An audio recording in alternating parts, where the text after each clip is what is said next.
So Kristi Noem, our Homeland Security Secretary, does not know what habeas corpus means. Which, hey, you are not the Homeland Security Secretary. If you don't know, a quick refresher, it's the principle that people should be able to challenge their detention in court and that the government would have to prove that a person's detention is legally justified. But it essentially exists to prevent illegal imprisonment. Something that the BBC has called a cornerstone of the legal system in the UK, US, and other democratic countries around the world for centuries. The phrase actually translates to "you should have the body," essentially saying that a person must be able to appear before a judge so the judge can determine if that person was lawfully detained. And hey, well, probably not every Joe Blow in the country can define habeas corpus off the top of their head. The Department of Homeland Security literally oversees thousands of arrests and detentions in the country. So the hope would be that the person in charge of that department might know what it means. But instead, what we saw today was New Hampshire Senator Maggie Hassan asking DHS Secretary Noem about habeas corpus, and we got this interaction. This is not AI. I want it to be AI. This is real life. So Secretary Noem, what is habeas corpus?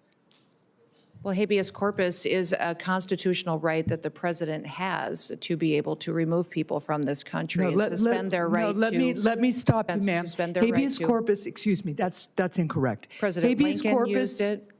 Excuse me. Like, I want to find out that maybe Noem took a fall to the head before the hearing. Maybe the Botox needle went a little too deep, hit brain. But going back to the video, you had Senator Hassan then correcting her and explaining what it meant and continuing. If not for that protection, the government could simply arrest people, including American citizens, and hold them indefinitely for no reason. Habeas corpus is the foundational right that separates free societies like America from police states like North Korea. So, Secretary Noem, do you support the core protection that habeas corpus provides, that the government must provide a public reason in order to detain and imprison someone?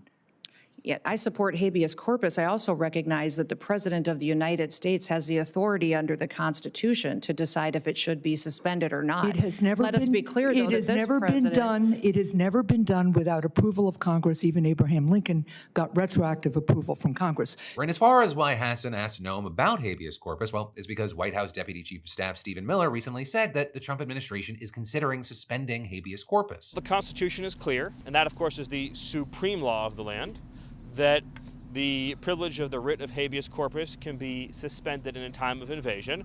So I would say that's an option we're actively looking at. Right, and Trump has repeatedly insisted that the country is facing an invasion that requires undocumented immigrants to be deported. Though notably, that potential plan has sparked a ton of backlash and criticism. Right, as far as what the Constitution actually says about habeas corpus, it says it, quote, shall not be suspended unless when in cases of rebellion or invasion, the public safety may require it. However, the legal consensus is generally that Congress is the one with the power to suspend it. And the courts have not been universally sold on the idea that the US is actually under an invasion right now. You've got tons of legal scholars slamming Miller's claim that the Trump administration has the power to do this. With just one example being a constitutional law professor at Georgetown University writing on Substack that Miller's argument is factually and legally nuts, and him also calling the remarks some of the most remarkable and remarkably scary comments about federal courts that I think we've ever heard from a senior White House official. And adding, Miller's comments strike me as a rather serious ratcheting up of the anti-court rhetoric coming out of this administration, and an ill-conceived one at that. And so connected to that, at the hearing today, you had Senator Hassan then asking Noem about what she would do if Trump tried to suspend habeas corpus, but a court then reversed the order. Will you comply with the court order and uphold habeas corpus,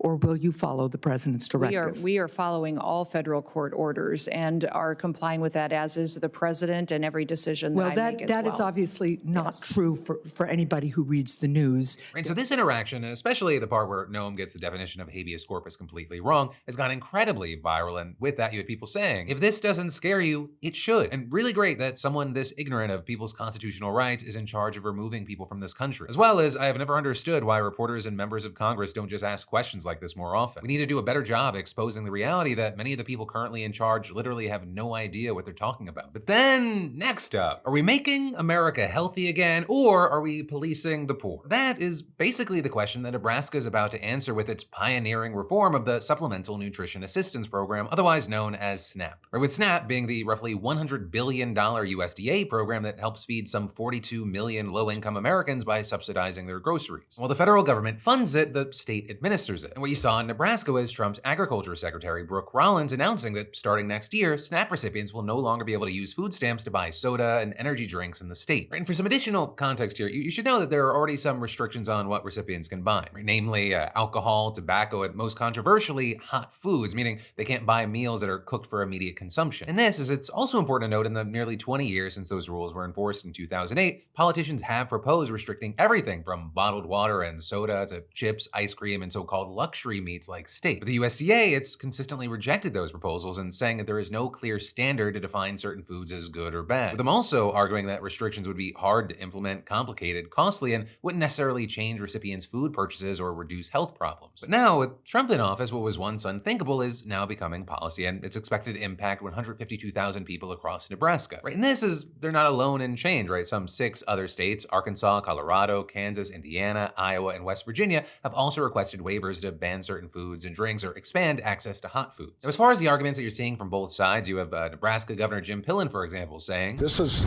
the first step to make sure that we help people that are in a lower socioeconomic status to make sure they can eat healthy again. We're not going to use government dollars to make people unhealthy." Also, in a reference to RFK Jr.'s campaign to transform public health, you had Brooke Rollins calling it a historic step to make America healthy again and making the financial argument as well. Number one cost driver in the SNAP program is sugary drinks. Junk food comes right behind it as well. And, you had RFK himself writing back in September that it is nonsensical for U.S. taxpayers to spend tens of billions of dollars subsidizing junk that harms the health of low-income Americans. But then, on the other side, apart from arguments that I already mentioned about these reforms being costly and ineffective, others have argued that they're just simply cruel. With you seeing, for example, current affairs editor-in-chief Nathan Robinson writing back in February, "The rest of us will get guidelines. It's people who can't afford food that will get actual restrictions. Personally, I'm an egalitarian. I think if you're going to say that the government should take on the task of forcing people to modify their diets, it should do it for everyone, not just those who can't afford to eat. Adding, let them eat cake. No, really, people should have cake and a Coke or a Frappuccino too from time to time. If you want to make people healthy, there are better ways to do that, ones that don't involve insulting them or punishing them. Give them health care, increase their ability to walk or ride a bike or join a gym, crack down on corporate polluters, and most obviously, target the companies that make junk food, not the people who buy it." Ultimately, as we wait to see how this plays out, I gotta pass the question off to you on, where do you land on this? Or do you think the reform and the changes that we're seeing in Nebraska, it makes sense, it's common sense, or are you of the mindset of, no, it's needlessly cruel and restrictive? Also, if you're someone that's needed SNAP, I'd really, really love your insight here. But then from that, next up, if you are a celebrity that endorsed Kamala Harris, look out, because you've got Trump right now calling for an investigation into Beyoncé, Bruce Springsteen, Oprah, and Bono, with them alleging, without any evidence at this point, that they were illegally paid for their endorsements, or with them sharing a post on Truth Social questioning how much money Springsteen made for performing at a Harris rally in Atlanta, writing, "Isn't that a major and illegal campaign contribution? What about Beyoncé, and how much went to Oprah and Bono?" With them then calling for a major investigation and arguing candidates aren't allowed to pay for endorsements, which is what Kamala did under the guise of paying for entertainment. With him then sharing another post several hours later where he claimed, according to news reports, Beyoncé was paid $11 million to walk onto a stage, quickly endorse Kamala, and walk off to loud booing for never having performed not even one song. With him again claiming that Harris illegally paid for her endorsement and adding, "This is an illegal election scam at the highest level. It is an illegal campaign contribution. Bruce Springsteen, Oprah, Bono, and perhaps many others have a lot of explaining to do." So a lot to unpack, but based off of everything that's out there, first of all, again, there is absolutely zero evidence that Harris paid for endorsements, because campaign finance law literally requires that campaigns pay the fair market value to cover the cost of events that they host in order to ensure that a company or individual is not giving donations that exceed the federal contribution limits. And when rumors first started swirling about the Harris campaign paying celebrities for their endorsements last year, you had a senior campaign advisor telling reporters that they had followed those campaign finance rules religiously, stating that all the money paid out by the campaign was for ancillary costs associated with the performance or event, but adding that when it comes to celebrity endorsement, we have never paid any artist and performer, we have never paid a fee to that person. But then also beyond that, you also have some campaign experts saying that the Federal Election Commission actually has no regulations against federal campaigns paying celebrities or influencers for endorsements, saying those endorsements wouldn't be considered illegal contributions as long as they were properly disclosed, which appears to be the case, at least for the events in question. Or with campaign finance records showing that the Harris campaign paid Oprah's company a total of $1 million for event production about a month after she interviewed Harris at a Unite for America event, with an Oprah saying she did not take any personal fee and saying that the money was paid out for the cost of putting on the event and paying the salaries of the people who produced it. And then as far as Beyoncé, who headlined an abortion rights rally for Harris in her hometown of Houston, disclosures show that the campaign paid the singer's company $165,000 in November for campaign event production, which one is a much smaller number than the $11 $11 million payment that Trump falsely claimed she had been paid in his post. And two, you had Beyonce's mother issuing a statement saying not only is the $11 million number a lie, but the singer paid for the flights she and her team took to and from the event. And then as for Springsteen, records indicate that the Harris campaign paid his production company roughly $75,000 for travel and event production following the Georgia rally. And then as far as Bono, it's actually totally unclear why Trump looped him in there. He's the frontman for U2. He's a friend to President Biden, who gave him a Presidential Medal of Freedom. But also, according to reports, he hasn't appeared at any campaign events with Harris and literally never endorsed her, which is also then a big part of the reason why many have argued that this is just Trump going after influential celebrities and big names who have spoken out against him. Possibility that's also further evidenced by the fact that he's taken aim at multiple famous Harris backers in recent days and weeks. Last Friday, Trump made a very angry post personally attacking Springsteen and seemingly threatening him after the singer railed against the administration during a concert in England. With Trump writing, "I see that highly overrated Bruce Springsteen goes to a foreign country to speak badly about the President of the United States." And then adding, "This dried out prune of a rocker, his skin is all atrophied,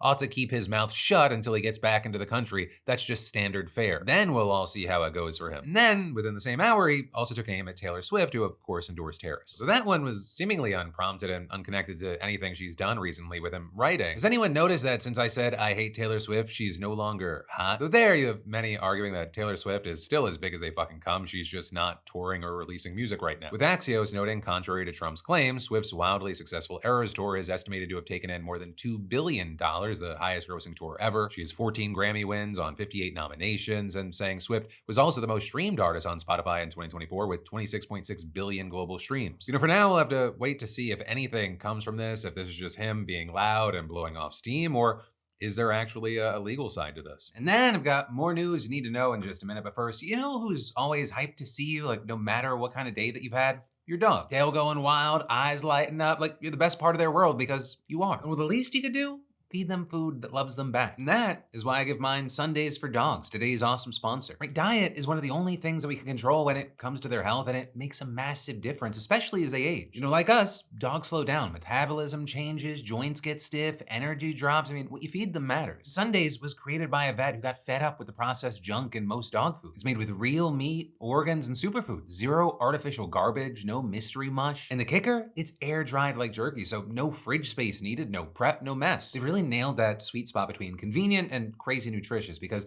no one has time to become a gourmet dog chef. And honestly, switching to Sundays has been one of the best pet parent decisions I've made. So if your dog's your ride or die, treat them like it. Just scan that QR code or head to sundaysfordogs.com/Phil for 50% off your first order. That's sundaysfordogs.com/Phil, and trust me, your dog's gonna lose their mind. But then, shifting gears from that, next up, the Trump administration is about to hand Ashley Babbitt's family $5 million. Right, and she, if you've forgotten, is the 35-year-old woman who was infamously shot and killed at the Capitol on January 6th. With her appearing to be trying to climb through a smashed glass panel on the door of the barricaded speaker's lobby, a Trump flag draped around her neck. Doors, which were said to be the final security perimeter for a group of police defending lawmakers in the House chamber just down the hall. And as she appeared to crawl through the hole, Capitol Police Lieutenant Michael Byrd fired a single shot, striking her in the shoulder and killing her, which actually made her the single Jan 6er to die that day, and she became a martyr for the American right. Her death became a flashpoint in U.S. politics. But then with that, you saw in 2021 the Justice Department finding that there was insufficient evidence to prove that Babbitt's civil rights had been violated, with them also saying that it was reasonable for the officer to have believed that he was firing in self-defense or in defense of fleeing lawmakers. And then, later that same year, after finishing an internal investigation, the Capitol Police also cleared Byrd of any wrongdoing, saying his actions at the height of the riot potentially saved members and staff from serious injury and possible death from a large crowd of rioters who forced their way into the U.S. Capitol and to the House chamber where members and staff were steps away. In fact, Byrd's attorney not only argued that he was justified, but what he did was positively heroic, saying he stopped the final surge of rioters that were mere steps from members of Congress. It is not hard to imagine the impact on our democracy had these rioters been able to reach their intended targets, sitting members of Congress. You also had Byrd himself defending his actions in an interview with NBC. There was no way to retreat, no other way to get out. You're the last line of defense, and it's up to you to take the appropriate action based on the circumstances. And then that's where you found yourself. And that's where I found myself. What made you pull the trigger? Last resort, I tried to wait as long as I could, But in the face of all that, in the years since Jan 6, Babbitt's name has become a rallying cry for the right, with people plastering her face on flags and signs, holding vigils and protests, creating hashtags on social media, and selling merch in support of her. I mean, the American Conservative magazine even published an article comparing her to George Floyd. And this is you've had commentators and politicians alike painting her as a harmless, innocent patriot, and Byrd as either negligent or even a murderer. If they think it's okay to kill Ashley Babbitt when she posed no mortal threat to anybody, not even conceivably, then they'll be happy when I die. He couldn't see her. She wasn't holding anything. They were fired blindly into a crowd. Yep. Okay. Justified, they said. Who executed Ashley Babbitt? There's never been a trial. As a matter of fact, no one has cared about the person that shot and killed her. Ashley Babbitt was shot by an out-of-control police officer that should have never, ever shot her. It's a disgrace. And so with all that, you had Babbitt's family filing a wrongful death lawsuit, and they were seeking $30 million, with them arguing that Byrd was negligent in killing Babbitt, who was unarmed and, according to them, had her hands in the air. But you had Byrd claiming he couldn't fully see her hands or what she was carrying in a backpack, and saying what he did know was that there had been police radio reports of pipe bombs on Capitol Hill, that officers were down, and that rioters were using weapons against them. So the Justice Department, having already concluded that Byrd's shooting was justified, dug in for a trial in July 2026. But now, what we're seeing is that appears to have been called off, with the Washington Post reporting that Trump's DOJ has now agreed in principle to settle with Babbitt's family for just under $5 million, with then up to a quarter of that reportedly going to a prior attorney to resolve a dispute with him over payment. And so, for those who were horrified by the events on January 6th, this news is as good as the DOJ signaling its support for anti-democratic insurrectionists, and then for a good number of Trump supporters, it represents a shred of justice for a peaceful protester who was wrongfully killed. But that's also not where the story ends, because the White House may actually be giving out money to more Jan 6ers than Babbitt. Right in that, because back in March, you had Trump suggesting to Newsmax that he would be open to financial reparations for the Jan 6 defendants. Is there any talk of, because they lost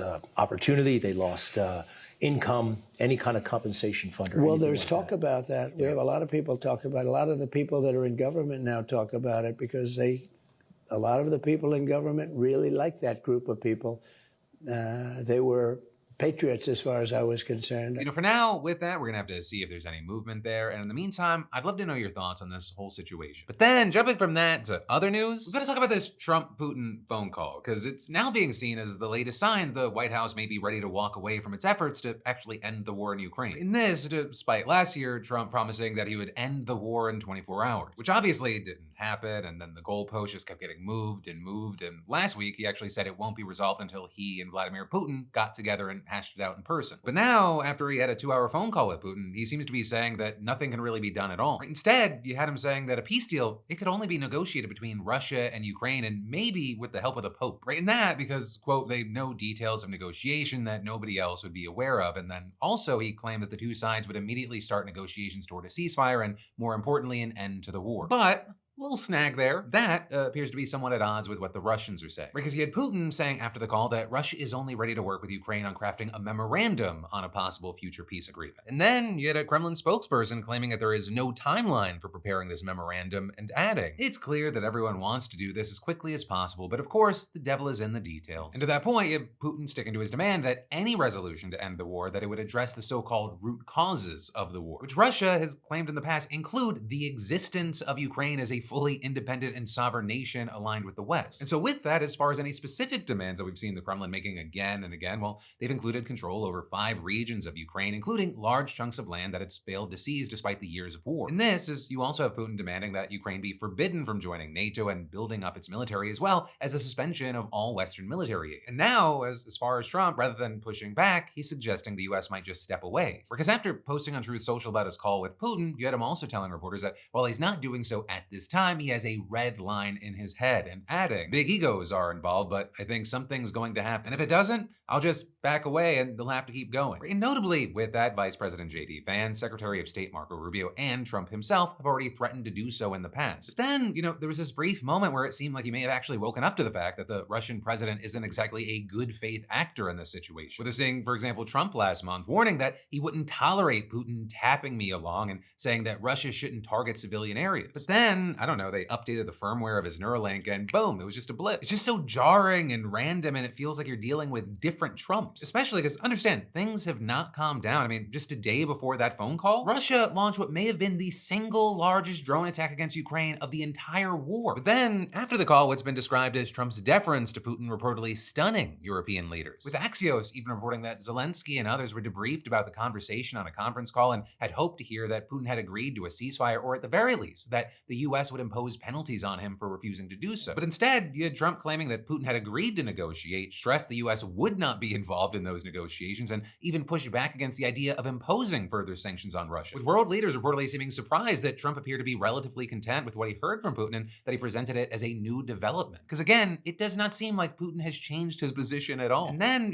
as far as the sanctions, while Trump has often talked about rolling back existing sanctions against Russia if it cooperates, as well as dangling the possibility of new trade deals, he has rarely suggested there could be negative consequences if it doesn't, such as new sanctions on Russia's banking and energy exports. Which is why you're seeing for some, this is confirmation that Trump is more interested in future business deals with Russia than using his influence to secure a ceasefire. Also, right now, there's a lot of talk around, if the White House does end up taking less of a role in the negotiations, one of the big remaining questions is whether that would also mean an end to any military and intelligence support for Ukraine. And that might actually be one reason why, despite the US arguably being pretty unhelpful in this whole situation, you had Zelensky writing on X, "It is crucial for all of us that the United States does not distance itself from the talks and the pursuit of peace, because the only one who benefits from that is Putin." With Zelensky then also accusing Russia of trying to buy time in order to continue its war and occupation. But for now, we'll have to wait to see what happens and which Trump you get tomorrow. And then I've got even more news for you in just a moment. But first, that moment when you realize the "I'll figure it out later" financial strategy isn't actually a strategy? Because it's been a while, but I've been there, and what starts out as a small forgotten bill, it quickly turns into your own personal debt avalanche. One day, you're just hanging out. The next day, your mailbox looks like it's a horror movie. Final notice, pay now, legal action pending. And those mystery calls lighting up your phone. It's not your long-lost rich uncle. It is debt collectors with nothing good to say. And that is exactly why I wish today's sponsor, PDS Debt, existed back in the day when I was in need. Their approach isn't one size fits all. They actually look at your specific situation with credit cards, personal loans, collections, or those medical bills that we bury in the sock drawer. And fantastically, no minimum credit score is required. Seriously,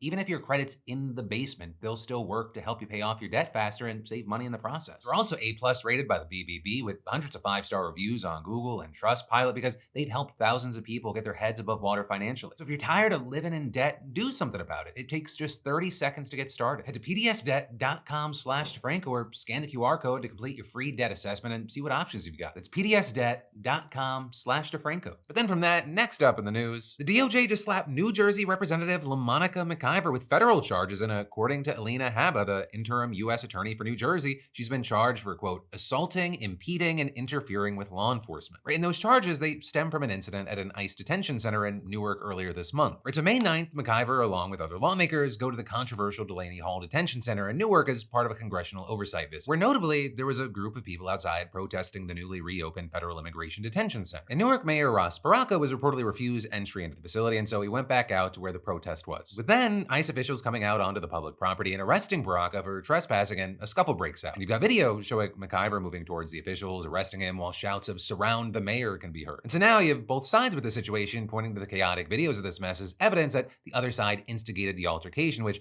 thankfully didn't result in any injuries. And as far as the videos, you have some where McIver can be seen pushing and shoving a law enforcement officer as she finds her way to the gate. But there's also, as others videos show, her being shoved herself. And as for the charges, according to a statement from the attorney's spokesperson, McIver has yet to actually receive any documents from prosecutors, with CNN reporting that there was an attempt to negotiate a plea deal that would have avoided charges. And this is, you had Habba saying that McIver declined the DOJ's attempt to find a solution that didn't involve charges, and adding, "No one is above the law, politicians or otherwise. It is the job of this office to uphold justice impartially, regardless of who you are. Now we will let the justice system work." Though on the other side, you had McIver pushing back against that narrative in her own statement, laying out the blame on the ICE agents for escalating the situation and saying, "The charges against me are purely political. They mischaracterize and distort my actions and are meant to criminalize and deter legislative oversight." With her lawyer then echoing that and saying, "Rather than facilitating that inspection, ICE agents chose to escalate what should have been a peaceful situation into chaos. This prosecution is an attempt to shift the blame for ICE's behavior to Congresswoman McIver. In the courtroom, facts, not headlines, will matter. We've then also seen this situation have a divisive impact within Congress, with House Democrats rallying around McIver with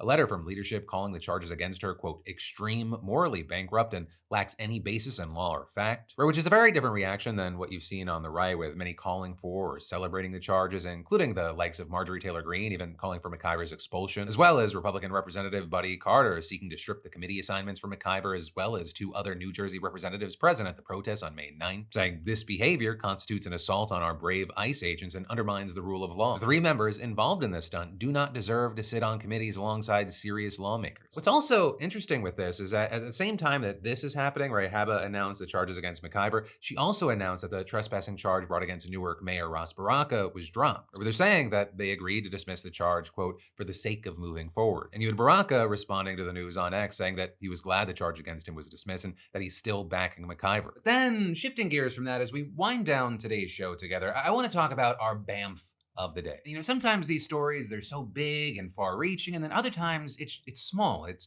could be just the interaction between a few people or a small community. In today's BAMF, Ali Shirkodai, it's kind of that local awesome, right? Because you see, Ali, he runs Lux Cleaners and Alterations, which is this family-owned dry cleaning place in Campbell, California. And one of his newest services there is offering free, fast outfit cleanings for anyone who's unemployed and on their way to a job interview. No questions asked, no limit. So if you're headed to an interview and you notice, oh no, that one nice interview shirt has a coffee stain on it, or there's a problem, you can take it into Lux and get it cleaned real quick, absolutely no charge. As far as why Ali does this, he said the idea came to him when he was talking with other dry cleaners across the country about how they can support their community through tough times. And then with that, he said that he noticed the number of workers that were caught up in Silicon Valley sweeping layoffs. Right? And Ali himself, he is intimately familiar with how difficult it can be to be unemployed and scrambling for work. As you see, Ali, he immigrated to the States from Iran in 2006, and he struggled finding a job, even with a molecular biology degree. And then when he was able to start his business in 2010, he saw the community rally around him and support him. So, you know, helping people in their hunt to find jobs, even in a small way, is his way of doing something. With him saying, I think it will definitely give them some hope that the community they live in cares about them. It's not about just getting, it's about giving. That's the part that brings all of us joy. And Ali is having an impact, with him saying that he gets between 5 and 10 people every single week coming in for help with their interview outfits. With one of those, including one customer who assured Ali and his crew pressed in under an hour so that she could head straight to her interview, with Ali saying, we were able to help her, and she left. She was very happy, and a few hours later she came back. She said she got the job. She was very excited. We were excited, I think even more than her. You know, I think all of this, especially in just these fucking chaotic times, it shows us that one of the ways that we can make the world better is just on our day-to-day interactions in our localities. The problems in our world, our country, our states, you know, they can feel just so impossible, so big, and we have no control, no hands on any levers. But it is important to remember that we do have our hands on the wheel when it comes to our day-to-day interactions, and really any change that's worth a damn, it starts on a small local level, and it echoes out from that. And I know that can sound a little kumbaya, a little foo-foo, and that's definitely not my vibe, but it is my lived experience. A little good from many becomes a lot of good. And so that's why today, Ali, we don't know each other, we'll probably never meet, but you are my BAMF of the day. But that, my friends, is the end of your show today. I love yo faces. I hope you enjoyed being filled in today, and I'll see you right back here tomorrow.